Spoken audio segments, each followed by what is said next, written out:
Je Solana dosegla vrh? A si dajmo malce pogledati ta peti altcoin po tržni kapitalizaciji.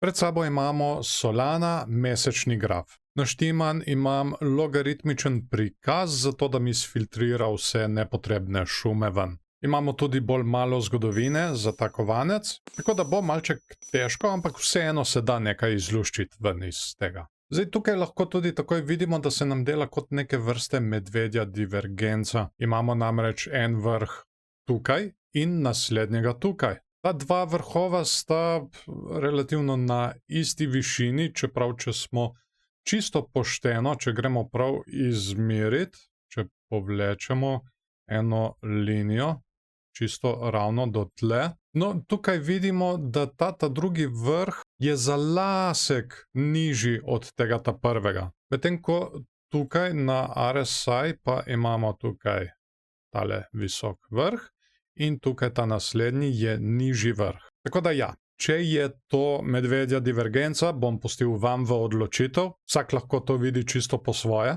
Za mene itak pravijo, da sem čisto preveč pikolovski. Stokastik RSI pa vidimo tukaj, da je prekupljen in se počasi hoče križati navzdol.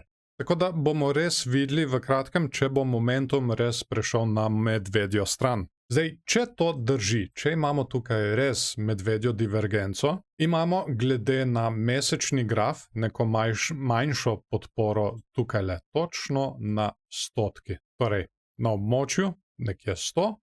Če pa ta podpora ne bi zdržala, imamo pa tukaj potem naprej prepad dol vse do 20. Bom kar lepo označil, da se lepo vidi. Zdaj, to bi bil medvedji scenarij. Za bikovski scenarij bi bila pa predvsem tukaj možnost, ki jo vidim, tale za cup and handle, torej skodelica z ročajem. Recimo, da smo zdaj ves ta čas delali to našo skodelico, manjka nam še handle. Zdaj, neka možnost bi bila, da delamo ta naš handle oziroma ročaj do tukaj, do naše meje 100. Se od nje odbijemo in na to prebijemo tole našo neckline mejo. Torej, tole mejo tukaj, ki imamo na okoli 209, 210. Pa dajmo si še ogledati tedenski časovni interval. Te stvari bom jaz kar malček pobrisal, da nas ne bodo motile. Malček tudi oddaljimo. Tako. Zdaj, tukaj se nam spet kaže neka medvedja divergenca. Imamo tukaj vrh in višji vrh, medtem ko pri RSI pa imamo tukaj vrh in malček nižji vrh. Stokastik RSI tudi kaže momentum navzdol. Zdaj, tukaj se nam morda kaže še neka manjša podpora na okoli $60, kjer bi se lahko ustavili na poti navzdol. Aha, tukaj imamo še eno zanimivo možnost in to je za skrito bikovsko divergenco. To je ponavadi divergenca, ki namiguje na nadaljevanje rasti. In to je, ko imamo v gibanju cene dno in višje dno, bom kar označil z linijo, da bo lažje predstavljivo, torej imamo dno in višje dno. S tem, da tukaj ne smemo pozabiti, ne vemo, če smo mi že naredili to dno. No, RSI pa med tem dela dno in nižje dno. Tako da glede na tedenski graf bi mi lahko naredili še en višji vrh. In če pogledamo levo, vidimo tukaj, da imamo ta prvi vrh višje. In to je točno na 250. Tako da neka možnost bi bila, da naredimo še en višji vrh, recimo do 250 tukaj. S tem se tudi nadaljuje tale medvedja divergenca in šele na to se spustimo in začnemo delati tale handle oziroma ročaj. Ampak nam pa dnevni graf daje čisto drugačno zgodbo, tako da dajmo si pogledati še dnevni graf.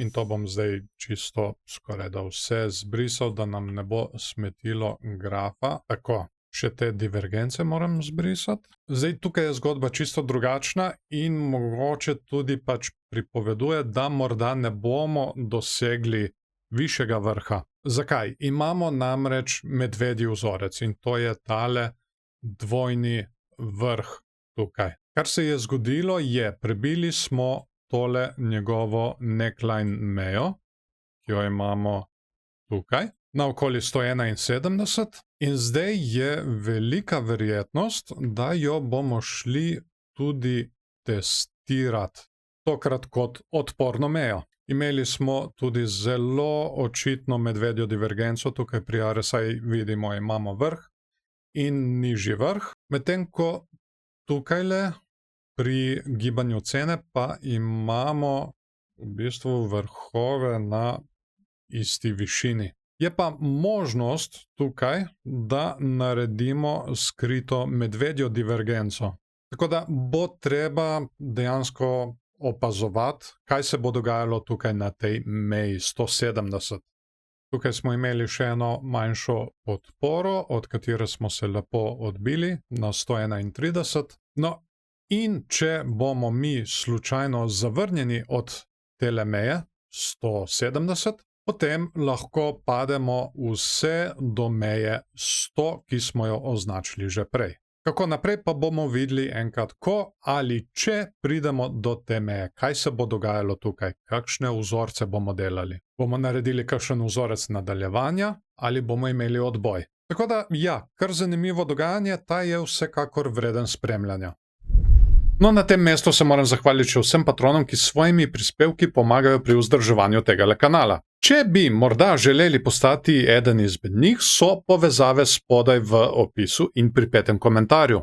In seveda, v zameno za podporo, dobite dostop tudi do dodatnih vsebin. S prvim paketom dobite dostop do mojega dnevnika tehničnih analiz, kjer ne analiziramo samo kripto, ampak tudi žlahtne kovine, delniški trg. S paketom višje pa dobite dostop tudi do Discorda. Tam skupaj spremljamo tudi kripto na manjših časovnih intervalih, tudi delimo med sabo informacije, si podajamo mnenja. Tako da ja, smo se zbrali kar lepa skupinca. Poleg tega pa imajo patroni tudi dodaten popust na moji spletni trgovini. Kar so vložili preko Patreona do časa nakupa, lahko uporabijo kot dobro imetje. In nekateri lahko tako celo nakupujejo zastonj. In ko smo že pri spletni trgovini, ne je pozabiti obiskati. Tam je že kar nekaj indikatorjev. Imamo naprednejši RSI, naprednejši MFI, kjer je v bistvu skupek indikatorjev. Je več indikatorjev združenih v enega.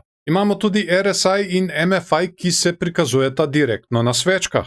In ne smemo še pozabiti na ARI, to je indikator, ki sem ga kompletno spisal jaz sam, prikazuje pa, kam na kriptotrgu se pretaka denar. In vam tako rekoč lepo mapira, ali se denar pretaka v Bitcoin, ali v altcoine, ali v stablecoine. In če bi želeli še morda kakorkoli drugače pomagati kanalu, so spodaj v opisu in pripetem komentarju tudi povezave oziroma affiliate povezave. Pred kratkim sem sklenil tudi partnerstvo s Cryptomat menjalnico, ki ima izredno dobro platformo in je fokusirana na začetnike. Tako da, če si slučajno kriptozačetnik, ti vsekakor priporočam Cryptomat menjalnico. Hvala vam tudi, da ste si video ogledali do konca. Dajte mu všeček, če vam je bil všeč, ali pa ne všeček, če vam ni bil. In seveda vesel bom tudi delitev z vašimi prijatelji, če mislite, da so te informacije uporabne tudi za njih. Zdaj pa mene zanima, kaj si vi mislite o tej kriptoanalizi. Se strinjate z njo, se ne strinjate z njo? Ste morda vi opazili kaj drugega? Vaše mnenje me vsekakor zanima, tudi če je nasprotno. Kot zagotovo zanima tudi vse druge, ki spremljajo ta kanal in se še učijo o vsem tem. Tako da kar napišite spodaj pod komentarje, pod videom in z veseljem bom tudi podebatiral z vami. No in kaj sledi naprej? Tukaj na tem kanalu redno spremljamo ceno Bitcoina, oziroma gibanje cene, da se pravilno izrazim. Še predvsem bo zanimivo gibanje zdaj po halvingu. To je bil prvi halving, pred katerim smo doživeli all-time high.